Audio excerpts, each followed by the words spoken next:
But too often, the symptoms of mental illness are dismissed as normal teenage behavior. The startling statistics reveal that suicide is now the second leading cause of death among 15 to 24-year-olds, and the fourth leading cause of death among children, ages 10 to 14. Symptoms.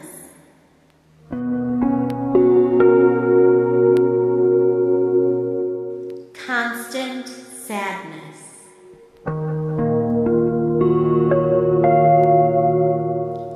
Irritability.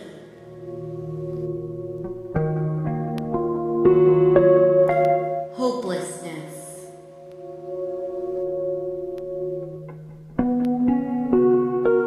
Trouble sleeping.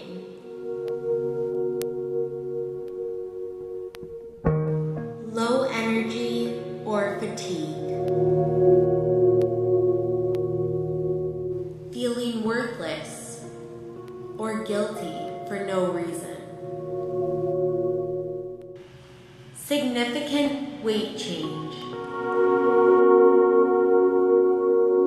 Difficulty concentrating.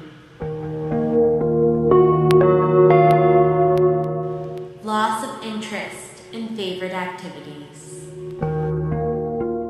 Depressive episodes in my life started as far back as I can remember, and started thinking about dying, started thinking about death. Some of the things I remember doing were like romanticizing my funeral and seeing everybody that was going to be there, and how they'd feel so sorry for me that they hadn't got to know me better. And then from there it went on to actual suicide attempts. In high school, I'd taken a lot of sleeping pills, and I'd drank some alcohol, and I thought that if I could just eat the sleeping pills, drink the alcohol, and go to sleep forever, then everything would be all right. My thoughts started racing, and I started having delusions. And the delusions got really scary because I couldn't discern the real from the unreal anymore. I spent 3 weeks in the psych hospital. What it turned out to be was a manic swing. Manic depression was my diagnosis. Sometimes people make jokes about it and find it a laughing matter, and the fact of the matter is it's nothing to joke about because it's something that a large number of people are impacted by. Sometimes it feels like you're in a box. Can't get out. And then sometimes it's just like, one time I compared it to like a cup with holes, and it was just like, everything that was in was just pouring out, and you wish you just had like something to stop it. In the United States alone, over 10,000 teens will die by suicide each year. These rates continue to rise. One time I ended up in the hospital, and he was like, "Oh, that's really stupid. You can get over that. You're letting your mind take over you." And he was right, but you just can't write off stuff like that. You have to figure out what's wrong and to tackle it. People have got to be able to talk about it. There's got to be a much greater awareness of what these types of mental illness mean, and how to recognize it and how to support someone. You know, if you really don't understand what's going on, it is so bewildering of what you can do or what you should do. It feels like I'm surrounded by darkness. It'd be better for me to express it to you if I had a piece of paper and write it in a poem. It's like the world don't understand you. You're by yourself, you're alone. It's like walking underwater. You can't move very well. You can't get through life very well with it. And you want to break free, but it's very hard. For a few days I get really depressed, and then I get happy for like an hour, and I get depressed for like a few more months. It was kind of, like being buried, or kind of locked inside of yourself. You've got the anvil on your head, and it's constantly pressing down. It's putting a lot of pressure on you, and it's very difficult to lift up. Depressed teens can become self-destructive. Some teenagers turn to alcohol and drugs. 5 years ago. I knew I had a drug problem, and I knew that being depressed was, involved with my drug problem.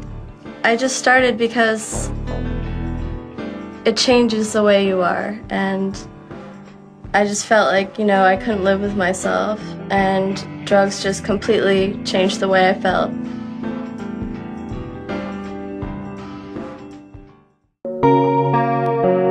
Some turn to cutting.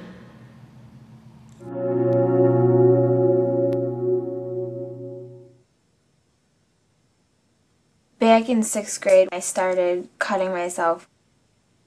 I only did it once in 6th grade, maybe a couple times in 7th grade, but in 8th grade it got really bad. All through 5th grade I knew I was fat. I was chubby ever since I was little. And then by the time I got into 6th grade, all these girls who were a year older than me started hating me and calling me like fat and everything, and like none of the popular girls liked me. So by 8th grade, I was eating less and less. I couldn't handle all the pressures that like my stepdad and my mom were putting on me. Like, why are they making me not have a boyfriend? Why? Because I'm ugly and I'm fat and everything, and they don't want me to get hurt. I just felt like there was no one who would listen to me. And by keeping all of the feelings and the insecurities and the low self-esteem and everything bottled up inside from 5th grade through 8th grade. In 8th grade it just sort of exploded. I was feeling really, really low, like my life wasn't worth anything. It wasn't worth anything. I didn't feel like anybody needed me, so why should I live? So I would take a razor or anything sharp I could find. Like, I did it once with a broken mirror I had. I did it once with a key. I did it once with a knife. I did it a bunch of times with a razor. I would cut my wrist and I would watch as it bled.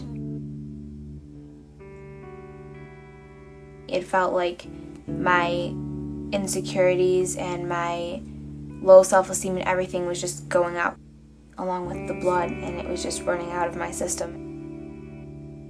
When I, fixed it and I got it all dried up, and whenever I was feeling better, I would take a towel and I'd flush it down the toilet.